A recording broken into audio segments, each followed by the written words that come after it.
June 4th, 2021 started like any other day.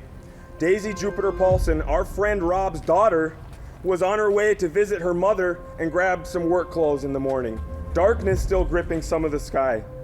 As she skateboarded, she was stalked like prey from the shadows for God knows how long. Then the shadows came alive and Jupiter was ripped from her skateboard. For 25 grueling minutes, she was grabbed, she was beaten, her clothes were torn, she was choked and stabbed over 20 times for 25 minutes. After trying to suffocate her, her body was left on the ground to die. She was eventually brought to the hospital where she spent 4 days in a coma, alone in her mind, all by herself. Her family called out to her, but she couldn't respond. They pleaded for a miracle, but none came. For them, it was the worst 4 days of their lives. For her, an eternity had passed, isolated from the world, from her friends, from her family, and from her people. Why would anyone hate a little girl like Daisy? Her family loved her so much, and so did we. Now we're here outside the Cass County Courthouse in Fargo, North Dakota, to demand justice for the brutal torturing and murder of Daisy Paulsen. Not just by the monster Arthur Colley. Her life was also stolen by the very system and people elected to protect her, the people who brought Colley here. The most brutal attack in North Dakota history couldn't even be mentioned by the governor himself in the last State of the State address, despite the family pleading and reaching out to him. Jupiter was stalked and attacked for 25 minutes. It was not a random attack like the media said. April 2019, a boy identified as Landon, 5 years old, was thrown from a balcony by a stranger at the Mall of America. 2020, Cannon Hinton, a 5-year-old boy in North Carolina, was ran up to and then gunned down by a neighbor. Cash Gernon, age 4, May 2021, Cash was abducted from his bedroom and found dead in the street several blocks away in the morning, stabbed to death. They were not random. They are part of a pattern of hate. Not only have police failed in their duties, the judicial system as well are purposely and maliciously disregarding precedent and common decency. They're allowing Colley and his anti-white establishment-backed defense to change their plea in an effort to cop insanity and avoid deportation. Everyone knows that Arthur's lying about being crazy. Judge Irby thinks he knows better than the court-appointed psychologist and wants a second opinion.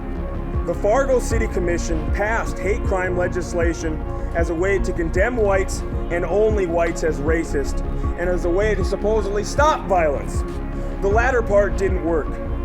Along with all the other well-documented anti-white blood libels hatefully peddled by the commission, they themselves declared open season on whites by inciting violence against us, by singling us out as the hateful ones. They themselves refer to this tactic as stochastic terrorism, and it got Jupiter Paulsen killed! The following is a poem written by Jupiter Paulsen. The title of the poem is Rain.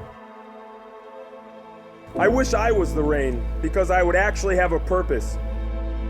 I wish I could douse the trees and plants to give them growth. I wish I could make the rivers flow more smoothly. I wish I could be buried deep in the ground and provide for people, though they don't have much thought about me. I wish I could go unexpectedly and be free within the air and the ground, but I'm not.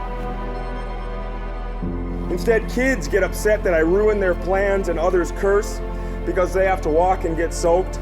Some nature being unhappy because I flood the area that I wanted to take care of most and ruin everything I tried to fix.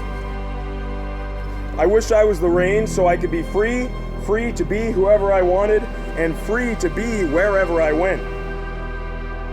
I wish kids were happy to see me, and I wish construction wasn't difficult because of me, but it is.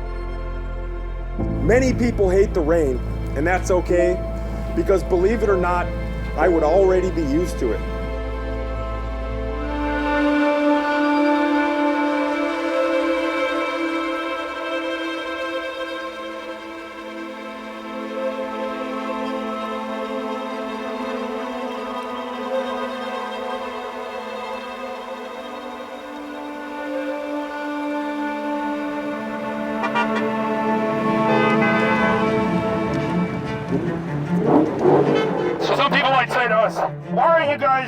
out here making a scene? Why are you politicizing it?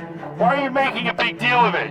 Why are you turning it into something? Why are you making people feel uncomfortable? Why are you embarrassing people? Just let the system work. Well, the system's not working, is it? No! If the system worked, we wouldn't have to do this. We wouldn't have to politicize it. I would like to hear every single person that says that turn around and tell that to everybody that marched in the streets, burned down cities, and broke shop windows and terrorized people because a black drug addict died in police custody. I'd like to see you say, no, politicize it to them. Boulder, Colorado last year, a man named Ahmad Al-Issa, he was a wealthy immigrant from Syria who decided one day to walk into a supermarket and kill 10 whites and only whites. They also have given him the insanity plea. It is impossible for this system to acknowledge that purposeful racial violence can be done against white people. And if they won't acknowledge that, they just open the door for more of it. And it's going to keep happening because it is incentivized. If it's not punished, it's incentivized. Anti-white! Anti-white! Anti-white! Every bureaucrat, politician, judge, police officer knows that they are incentivized to reduce black crime and increase white crime. Everybody knows all of the gun crime plaguing our country, the blood in the streets, the murders, constant every day. Everybody knows who's doing it. Black people are committing murders every day in this country. Jupiter Paulsen was one of the most tragic and the one that struck this community. But it's happening in communities across this country, and this system, because of the political incentives created by the Black Lives Matter movement, by the Jewish power system, they refuse to do anything about it. They're denying us our ability to be victims. They're denying us our very humanity. If you can't be a victim, you're not even really human, are you? If we can't politicize it, that means we don't have rights. Whatever it is, it's political. The way you stop things are political. The way you pressure the state, it's political. We need our rights. We demand our rights. We demand this state, which promised them to us as our birthright, give them to us. If they're not going to give them to us voluntarily, we're going to have to make them. We're going to have to make them through political pressure and activism so they can't face us in public unless we get our civil rights. That's right! That's right! We are not violent. You don't see us burning down stores. You don't see us breaking shop windows. You don't see us terrorizing people in the street, because that's not what we're about. We're decent people. We don't need to destroy things to make our point. We understand how that really works. That's not political action. That is terrorism, racial terrorism, and it's why the system is totally in thrall to anti-white, pro-black, pro-Jewish activists that actually just hate us. White people wait! White people wait! White people wait!